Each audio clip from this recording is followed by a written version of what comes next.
Good morning dear students, Shivam Sankalp के इस online classes में आप सभी का स्वागत है। डियर स्टूडेंट्स, अभी पिछली कक्षा तक हम लोगों ने जाना कि हमारे एसआई प्रणाली में कितने मूल राशियां हैं और कितने पूरक राशियां हैं। तो हम लोगों ने पढ़ा कि 7 मूल राशियां हैं और 2 पूरक राशियां हैं। तो टोटल कितनी राशियों की चर्चा की गई है एसआई प्रणाली में? 9 राशियों की चर्चा की गई है। तो आपके इसी चैप्टर में आगे दिया हुआ है उन सभी राशियों के लिए जो जो मात्रक बनाई गई हैं, तो उन इकाई मात्रक को कैसे परिभाषित किया जाता है, क्या मानक तैयार किया जाता है। तो यहाँ पे दिया हुआ है। तो ये जो कुछ भी हमने ब्लैक बोर्ड पे लिखा हुआ है, ये सारा मैंने एनसीईआरटी बुक से ही लिखा है। तो आप एनसीईआरटी बुक में भी ये सब देख सकते हैं। एग्जाम पॉइंट ऑफ व्यू से ये सारा वैल्यू आपके लिए इंपॉर्टेंट नहीं है, फिर भी मैं आपके लिए वीडियो बनाया ताकि इस पूरे कॉन्सेप्ट को, इस पूरे परिभाषा को आपको अच्छे से समझा सकूं। ठीक, तो सबसे पहले मूल राशियां क्या है? मूल राशियां हम देखे थे कि जिन राशियों का हम मापन करते हैं उन्हें भौतिक राशियां कहा जाता है, और भौतिक राशियों में जिन गुणों का मापन करते हैं उसे हम मूल राशि कहते हैं।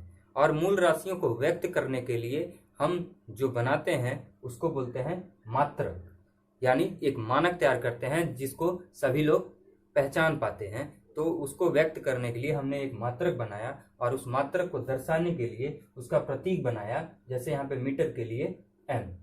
ठीक, तो हम बेसिकली करते क्या है कि किसी भी चीज के छोटे छोटे टुकड़े लेते हैं और टुकड़े को मानक बना देते हैं, और वही मानक से सभी लोग उस चीज को पहचान पाते हैं और जान पाते हैं कि आखिर ये चीज कितना है।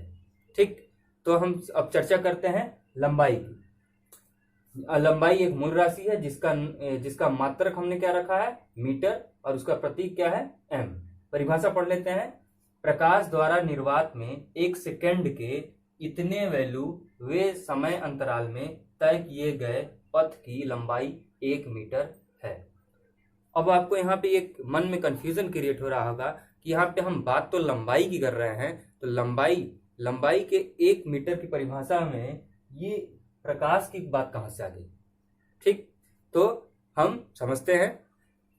सबसे पहले तो आप जान लीजिए कि इसमें करते क्या है। देखिए, सबसे पहले तो इतना जानिए कि हम मानक तैयार करते हैं कि जैसे अगर हमें लंबाई का मानक ये क्या बोलते हैं मात्रक बनाना है, तो क्या किए कि लंबाई का छोटा सा टुकड़ा लिए, उसको हम मानक बना लिए, और उस मानक से सभी लोग पहचानते हैं कोई चीज कितना लंबा है और ये कितना।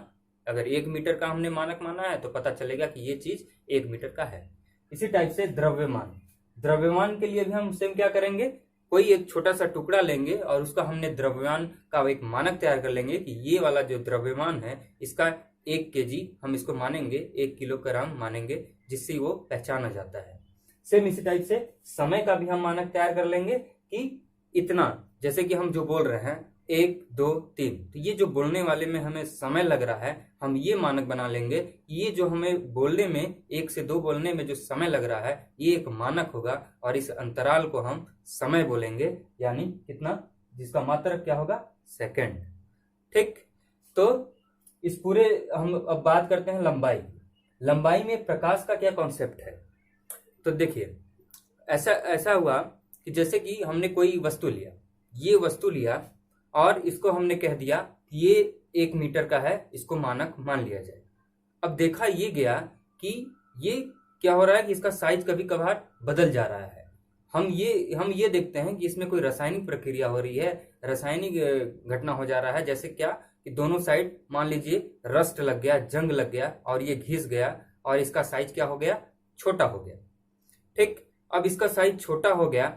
अब हम 5 साल बाद जब इस मानक के पास पहुंचे तो देखते हैं ये इसका साइज या तो बढ़ गया या तो घट गया। तो ये हम इसको कैसे मानेंगे कि ये हमारा मानक है? अब इसको हम मानक नहीं मान सकते हैं। अगर कोई 1000 मीटर का हमने कोई वस्तु रखा है, अगर हम उसको कुछ सालों बाद जाके देखते हैं तो वो चीज देख रहे हैं कि घट जा रहा है, बढ़ जा रहा है, तो इस हिसाब से हम उसको मानक नहीं कह सकते हैं। तो फिर हुआ क्या, अब इसमें देखा हमने कि लोहे के जंग में, तो लोहे के टुकड़े में जंग लग जा रहा है जिसकी वजह से वो घिस जा रहा है, तो हमारा मानक वाला कॉन्सेप्ट फेल हो जा रहा है, हम इसको मानक नहीं मान सकते हैं। तब क्या किया गया, साइंटिस्टों ने सोचा कि अब कोई ऐसा धातु लिया जाए जिसमें कि जंग ही ना लगे। ठीक, तो फिर उन्होंने क्या किया कि प्लेटिनम धातु लिया। प्लेटिनम धातु की क्या खासियत है कि उसमें जंग नहीं लगता है। ठीक, और जब जंग नहीं लगा उसको बकायदे पूरा प्रिकॉशंस लिया गया, एसी में रखा गया कि कहीं से भी इसमें ऑक्सीकरण की प्रक्रिया ना हो और जंग ना लगे। लेकिन फिर भी देखा गया कि वो उसमें भी वो कॉन्सेप्ट फेल हो गया, वो भी हमारा मानक नहीं तैयार हो पाया। और इसके बाद जब आइंस्टीन साहब जब बताएं अपना अपना कॉन्सेप्ट दिए इसके पीछे, उनका कहना था कि इस पूरे यूनिवर्स में किसी भी वस्तु का लंबाई फिक्स नहीं है। किसी भी वस्तु का लंबाई निर्भर करता है उस वस्तु के स्पीड पर, यानी चाल पर। अगर किसी भी चीज का स्पीड कम या ज्यादा हो रहा है तो उसका लंबाई में भी फर्क आएगा। ठीक, अब आप समझिए, जैसे मान लीजिए ये हमने एक स्प्रिंग लिया, और इस स्प्रिंग को हम एक पत्थर से ऐसे बांध दिए। हम एक इसको मानक मान लिए, ये जो वाला स्प्रिंग है हमारा ये 1 मीटर का है। ठीक, अब दूसरे कॉन्सेप्ट में क्या किए, अब इस स्प्रिंग को हम एक डिस्क से ऐसे घुमाने लगे, और जब हम घुमाने लगे तो हम देखते हैं कि ये स्प्रिंग का साइज ये ऐसे बढ़ जा रहा है। क्यों? इस पत्थर की वजह से। ये पत्थर अपनी उसको खींचेगा बाहर की ओर खींच रहा है, तो इसका स्प्रिंग का ये साइज बढ़ा दिया, आकार बढ़ा दिया। तो अब ये क्या अब 1 मीटर है? क्या इसी के बराबर है? ये नहीं है। मतलब ये हमारा मानक है क्या? नहीं है हमारा ये मानक। ठीक, और अगर इसकी स्पीड को कम कर रहे हैं तो देख रहे हैं कि ये सिकुड़ जा रहा है। तो इस तरीके से हम इसको मानक नहीं मान सकते हैं, क्योंकि ये 1 मीटर नहीं है। ठीक, तो ये आइंस्टीन साहब का कहना था कि किसी भी वस्तु का लंबाई फिक्स नहीं होता है, ये उसके स्पीड पे निर्भर करता है। यदि किसी चीज का स्पीड घट या बढ़ रहा है तो उसके लंबाई में भी क्या आएगा? बदलाव आएगा। सेम इसी टाइप से अगर मान लीजिए एक आयरन के रॉड को आप मानक मानते हैं, जैसे मान लीजिए ये आयरन रॉड है, इसको मानक अगर आप मान रहे हैं तो यानी लोहे का टुकड़ा है, एक लोहे के टुकड़े को हम लेते हैं और इसके हम मानक को मान ले रहे हैं कि ये भी कितना है? 1 मीटर का है। तो लोहे के टुकड़े में क्या है? एक पदार्थ है, तो इसमें मॉलिक्यूल्स होंगे, परमाणु होंगे। हालांकि परमाणु कसे हैं इतनी टाइट कि हम उसको दबा और खींच नहीं सकते हैं, लेकिन फिर भी क्या हो रहा है कि इसमें गति हो रहा है। ये मोशन में है, गति कर रहा है। क्यों? कैसे गति कर रहा है? क्योंकि हमारी पृथ्वी तो घूम रही है। हमारी पृथ्वी घूम रही है, यानी इसके अंदर के जो पार्टिकल्स हैं, जो मॉलिक्यूल्स हैं, ये भी घूम रहे हैं। तो इसका मतलब अब अगर मैं आपसे पूछूं, क्या ये अपना ओरिजिनल मानक दे रहा है? अगर ये 1 मीटर का है और घूमने के पश्चात जब हम इसको रख दे रहे हैं, पृथ्वी घूम रही है, तो आप क्या इसको कहेंगे कि ये अपना ओरिजिनल यानी जो वास्तव में जो 1 मीटर का मानक है वही दे रहा है? अगर मैं आपसे कहूं कि चलो लो इसको मानक मान लो और रख लो, ये अब हम ये बोल रहे हैं कि पृथ्वी घूम रही है तो इसमें बदलाव आएगा, तो आप मानेंगे क्या? नहीं मानेंगे। हो सकता है पृथ्वी का जो चाल है वो कम या बढ़ जाए। अगर पृथ्वी का चाल कम या बढ़ता है तो इसमें भी बदलाव आएगा, इसके मानक में भी बदलाव आएगा। तो हम इसको मानक नहीं मान सकते हैं। 1 मीटर को हम परिभाषित इससे नहीं कर सकते हैं। ठीक, तो अब क्या हुआ? अब इसको समझने के लिए हमें इस प्रकृति में एक ऐसे गुणों की तलाश थी जो कभी ना बदले। अब ऐसा गुण कौन सा इस प्रकृति में था? तो ऐसा गुण था प्रकाश की चाल। जो क्या है? एक प्रकाश खुद एक स्पीड है जो कभी भी बदलता नहीं है, जो है वही रहेगा। तो इस सिद्धांत में हमने पढ़ा है कि प्रकाश की चाल कितनी होती है, तो पढ़ रखा होगा हम लोगों ने कि 3 × 10⁸ मीटर पर सेकेंड, कि लगभग 3 अरब के आसपास 1 सेकेंड में प्रकाश चलता है। तो ये जो प्रकाश का चाल है ये कभी भी बदलता नहीं है। तो इसी को हम मान लिए, इसको लंबाई को परिभाषित करने के लिए कि 1 मीटर लंबाई कितना होगा। अगर प्रकाश की चाल 3 × 10⁸, मतलब यही वाला लगभग ये चीज लिखा हुआ है, 3 × 10⁸ मीटर पर सेकेंड है, तो मतलब 1 सेकेंड में कितना मीटर जा रहा है प्रकाश? तो 3 अरब मीटर के आसपास लगभग इतनी वैल्यू चली जा रही है। तो मतलब अगर हमें 1 सेकेंड का निकालना है तो क्या करेंगे? इसके अंतराल को हम डिवाइड कर देंगे, 1/3 × 10⁸ हो जाएगा। ठीक, तो इस तरीके से हम प्रकाश द्वारा निर्वात में 1 सेकेंड के इतने वैल्यू समय अंतराल में तय किए गए पथ की लंबाई 1 मीटर है, ऐसा कहते हैं। अब आपके मन में ख्याल हो रहा होगा कि प्रकाश की चाल को हम बदल सकते हैं, माध्यम बीच में ला देंगे। ठीक है, माध्यम ला देंगे, बदल जाएगा। लेकिन ये किस चीज की बात कर रहा है निर्वात का। निर्वात में इसका चाल कभी भी नहीं बदलेगा। वो जो 1 सेकंड में 3 अरब मीटर के आसपास अगर वो जा रहा है तो उतना ही जाएगा। ये था लंबाई के बारे में। अब हम बात करते हैं अगला द्रव्यमान के बारे में।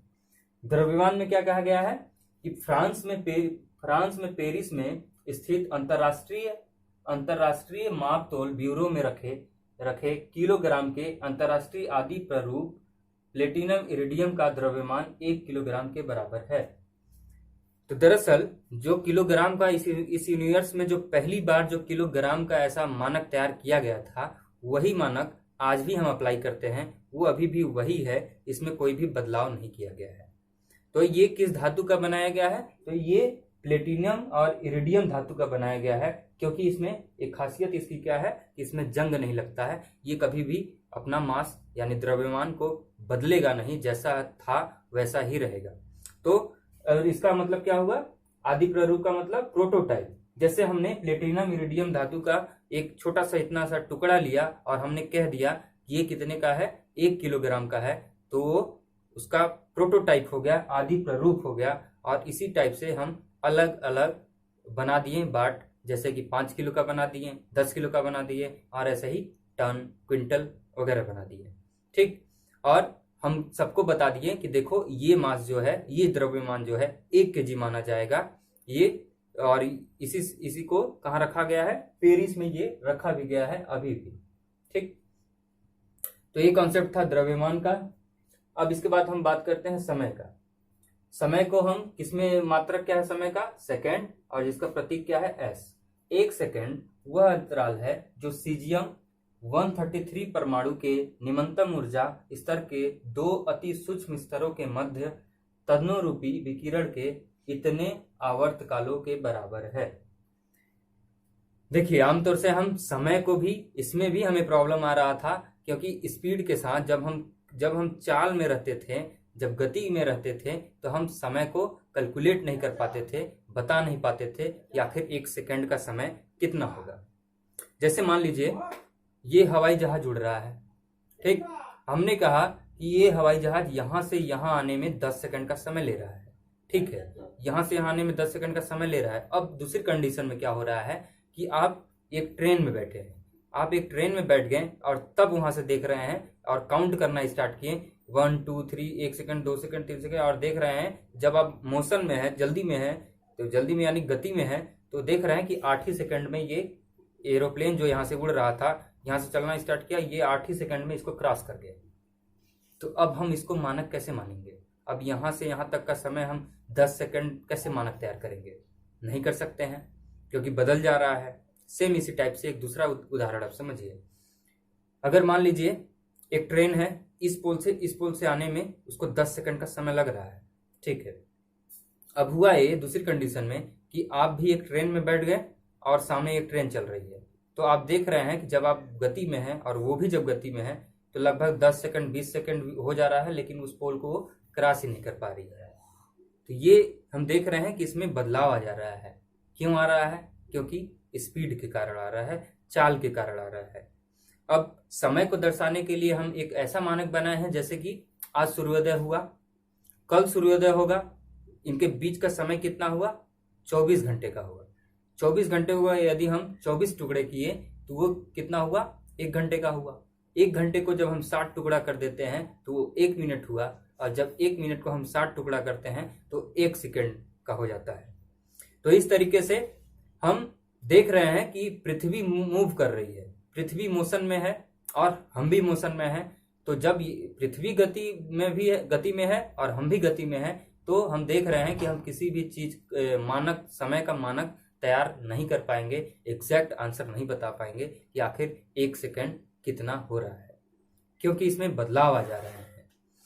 अगर मान लीजिए हम यहाँ हैं यदि मान लीजिए हम यहाँ हैं, हम तो अभी पृथ्वी के ग्रह पे हैं, हम किसी दूसरे ग्रह पे चले गए, मान लीजिए वहां पे कहीं मान लीजिए मंगलयान पे चले गए, तो मंगल ग्रह पे जब चले गए तो वहां देख रहे हैं कि वहां पे जो रोटेशन है उस ग्रह का वो अलग है, वहां वो रोटेशन अलग गति से कर रहा है, हमारी पृथ्वी अलग गति से रोटेट कर रहा है।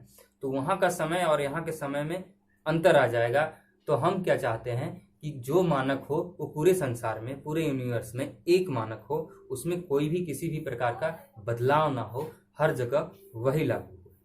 तो यहाँ पे फिर हमें एक चीज ऐसे की तलाश थी जो कि कभी ना बदले। ठीक, तो यहाँ पे क्या हुआ, जैसे आप मान लीजिए यहाँ पे हम क्या लिया गया, फिर सीजियम के परमाणु लिए गए। एक पेंडुलम आप समझिए जिसको बोलते हैं उत्तोलक। अगर इस उत्तोलक को हम ऐसे हिलाने की कोशिश करेंगे, ऑसिलेट करेंगे, तो आप देखेंगे ये यहाँ यहाँ कुछ ऐसे गति करेगा। अगर आपने इसको एक बार मोशन कर दिया तो ये लगभग कई बार ऐसे ये वाइब्रेट करता रहेगा, ऑसिलेट करता रहेगा। सेम इसी टाइप से आप देखिए, अगर मान लीजिए ये तो पेन है, अगर स्केल रहता तो स्केल को अगर हम ऐसे करके ये हिला के ऐसे छोड़ देंगे तो आप देखेंगे ये बार बार ऐसे हिलता रहेगा और ये काफी देर तक हिलता रहेगा जब तक कि उसकी पूरी एनर्जी खत्म ना हो जाए। तो हम टाइम को बताने के लिए, 1 सेकंड का समय बताने के लिए, मानक तैयार करने के लिए हम क्या लिए, इसी टाइप से क्या लिए, सीजियम परमाणु लिए। सीजियम परमाणु लिया गया और सीजियम परमाणु में ये देखा गया कि जब उसको हम ऑसिलेट कराते हैं यानी कंपन कराते हैं, हिलाते हैं, तो देखते हैं कि वो लगभग एक बार हिलाने में इतनी बार वो हिलता है। एक बार उसको आप कंपन कराने के लिए फोर्स लगाएं, ऑसिलेट किए, तो वो एक बार में इतनी बार हिल पा रहा है। और इतनी बार जो हिल पा रहा है उसमें से, तो क्योंकि ये परमाणु है तो इसमें से जो विकिरण निकल रहा है, ऊर्जा निकल रहा है, जिसको हम देख पा रहे हैं। तो एक बार हिलाने में कंपन किया गया तो इतना बार जो हिला और उससे जितनी बार विकिरण निकला और जिसको हम देख पा रहे हैं, तो उस पूरे समय को बोला गया 1 सेकंड। तो इसको एक सीजियम क्लॉक भी बोला जाता है, सीजियम घड़ी भी बोला जाता है। इसमें क्या होता है कि घड़ी की सुई रहता है और जब ऑसिलेट किया जाता है तो देखा जाता है कि यहाँ से यहाँ तक इतनी बार, एक बार में उतनी बार हिलता है और उसमें से उतनी विकिरण निकलती है ऊर्जा के फॉर्म में, तब जाके ये घड़ी का सुई 1 सेकंड में इतना होता है। तो उसी को हम मानक मान लेते हैं कि ये 1 सेकंड के बराबर होगा। ये थे 3 मूल राशियां। अब बाकी मूल राशियों के बारे में